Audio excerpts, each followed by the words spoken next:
Hello, welcome back to my channel. So today we are making the easiest pounded yam. It's an African delicacy. Sit back and enjoy. Thank you for watching my video. Don't forget to give us a thumbs up for our effort and subscribe if you have not subscribed, okay? Let's begin. We are making the easiest pounded yam. It's so easy, simple and straightforward, okay? So I'll start by peeling off the skin of the yam. That is to peel off the yam. As you can see, I've washed the yam. This is a new harvest. It's a new yam. We just celebrated our new yam festival. So this is a new yam. It's a new harvest. I'm going to cut out the yam, the quantity I will be making or I'll be turning into pounded yam. This pounded yam recipe is stress-free, okay? And you can actually make it with your blender if you don't have a food processor. If you don't have a blender, you can grate it. After grating it, you can use that local stone to smoothen the grated yam. So after peeling the yam, I'm going to cut it into little size. The little size is to enable my blender blend it easily without adding too much water. The quantity of yam you'll be making or you'll be using for the pounded yam determines the quantity of water you'll be using to blend the yam. Okay, so for this I use a cup, about a cup. I think it's 3/4 cup because it wasn't up to 1 cup. So grinding your pounded yam or grinding your yam doesn't require a lot of water, so that you can maintain the thick consistency of the yam paste. After washing it, I'm going to cut it into small sizes that will make it easy for my blender to blend.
I am turning it vigorously so that it will not be lumpy, like having seed, you know. That is why I'm turning it kind of vigorously. After turning it for about 5 minutes to 6 minutes, you bring everything together in the middle with a spatula or our local gari cutter. I don't know what it's called in English, okay, don't laugh. Bring it together in the middle, pour in about half cup to 1 cup of water depending on the size of the pounded yam. Allow it to cook for 5 to 7 minutes, then you stir it.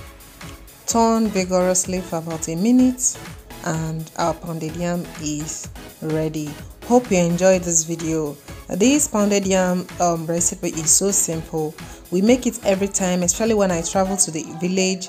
If I don't want to pound, I don't want to stress myself, this is the way to go, okay? Don't forget to subscribe, okay? Hit that subscribe button and click on the bell button and tick the all so that I can get notification each time I post my video. Thank you. So it's ready.